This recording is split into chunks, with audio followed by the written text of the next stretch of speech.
everybody, and welcome to the final instalment of this year's Mystery Cushion Club. After 5 months, we are now at the end of the project, and today is a really exciting day because I'm going to reveal to you the title. For those of you who have not guessed it yet, and there's a lot of you out there who haven't guessed it, I'm going to reveal the title and talk to you about the inspiration behind the design. So now I'm going to reveal the title of this year's Mystery Cushion. The title of the 2024 Mystery Cushion is Découpage.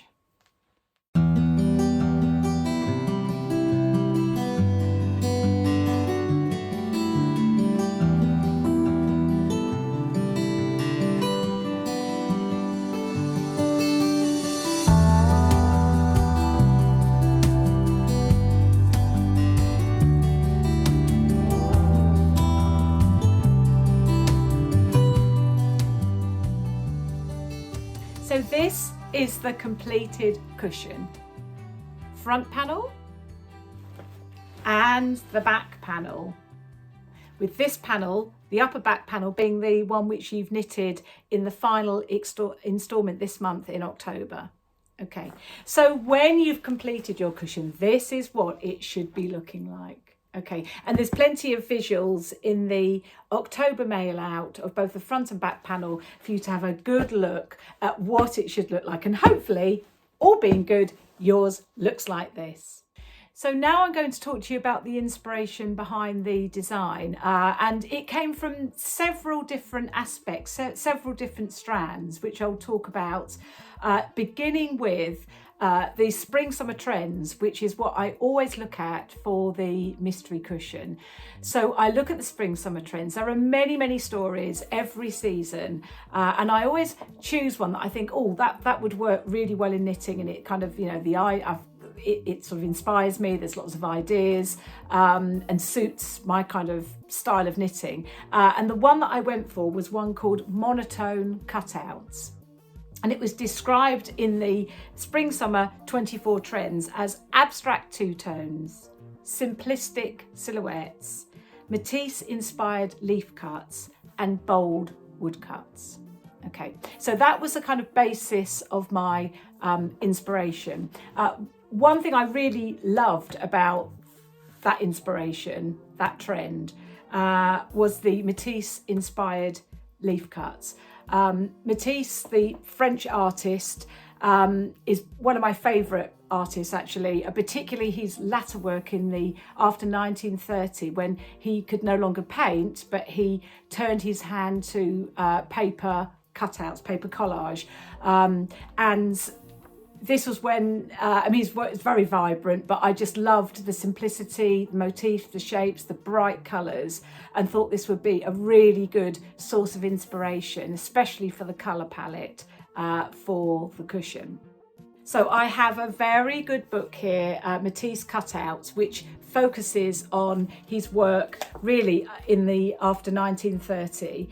And it was in particular these wonderful bright, look at these wonderful colours, bright pink, a bit of black in there. I didn't have black in my cushion, but I had plenty of bright colours, including that very bright pink that some of you might have thought at first, with a very sort of autumnal palette that I use for the cushion, what's the bright pink doing in there? But I think it just gives it a complete kind of buzz. It really makes it sing. So all these kind of lovely paper cutouts were a big source of kind of inspiration. I just love those very simplistic shapes.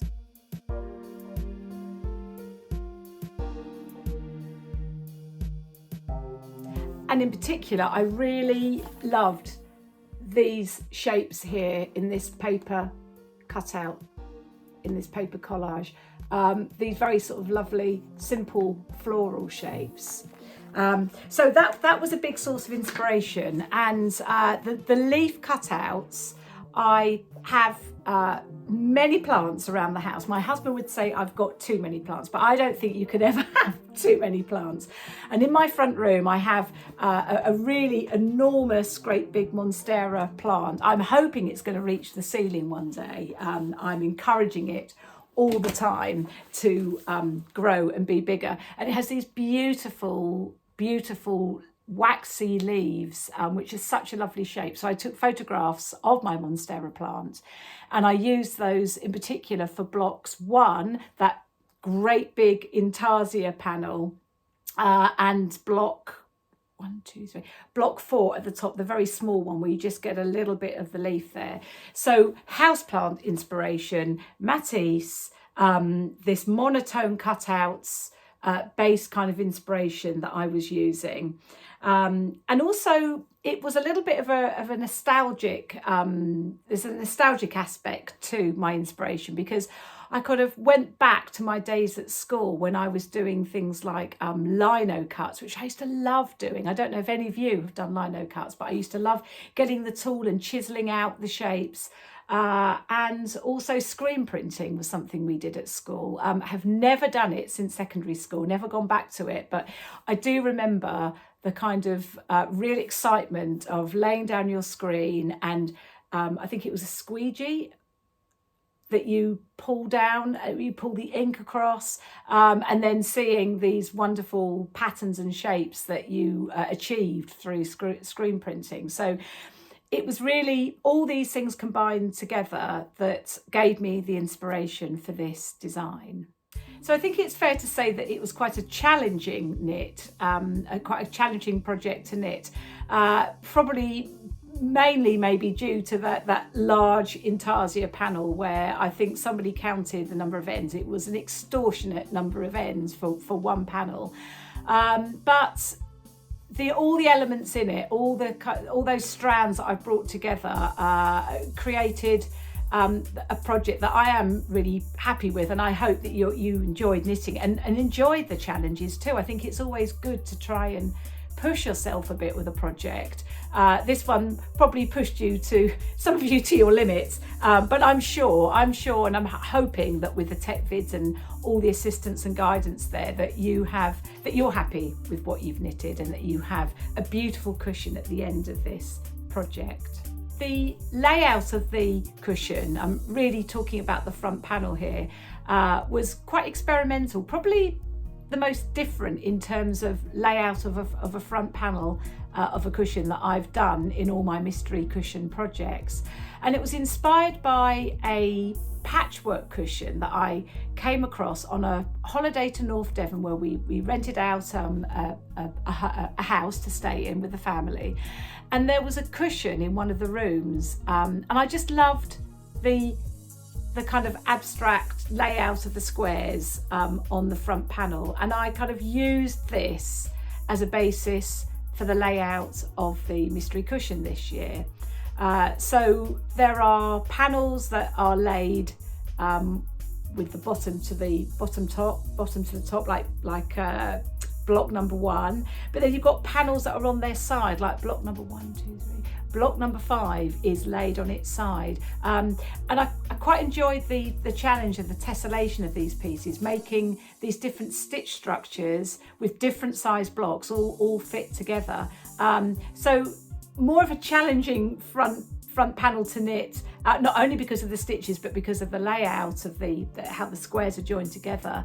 But I think it works for the front panel, and it kind of ties in with this whole kind of theme of these different strands of different inspiration coming together. So I think the cushion overall has a bit of a 1970s sort of feel to it, and being a child of the 1970s, it's the decade that I grew up in. It's very reminiscent, especially with those large leaf motifs on the front panel.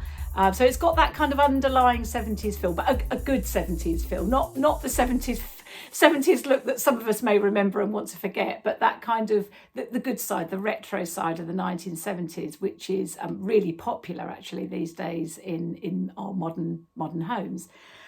So that's really it. That's the inspiration. That's my ideas behind it, how it came to be. I really hope that you enjoyed knitting it, be it a challenging one. I hope that you enjoyed the project, and that very soon you will be sitting at home cuddling up to your decoupage cushion.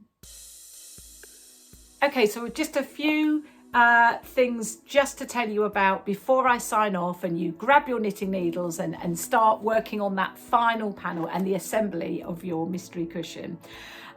We have launched on the 18th of October, so a few days ago now. We've launched pre-orders for our festive mystery knit boxes. Now these are hugely popular. They are a box which is perfect for a gift for yourself. If you feel that you need a treat after all this mystery cushion knitting, then why not treat yourself to one of our festive boxes, or they make a really fabulous Christmas present. So we are doing a pre-order. It's on now at the moment. If there's still boxes left, we have a limited number of 120 this year to sell. Once they've sold, that's it, they are gone. And in the box are 10 gifts. So they do include a new knitting kit, festive knitting kit designed by me, and 9 other gifts, which includes sort of home decor. There's some stationery, some sweet treats too in there. So a really lovely idea if you're looking for a gift. We still have memberships, not many left now, but in our 2025 Mystery Blanket Club. So if you've enjoyed this mystery cushion knit along, you might want to turn your hand to a larger project. The Mystery Blanket lasts for 10 months. It's basically a year's project. Some of you I know have signed up, so thank you for continuing to support my mystery clubs. But if you haven't signed up, there is still time. We keep our memberships open for sale until the end of December, or when they sell out, which could be before that date. So don't forget to pop over to our online shop, get yourself signed up, and join me next year on another really exciting brand new knit along. So there's one other promotional thing that we're doing to tell you about, which you might be quite excited about, because it's to do with Christmas. Yes, Christmas is 9 weeks away, probably less than that now.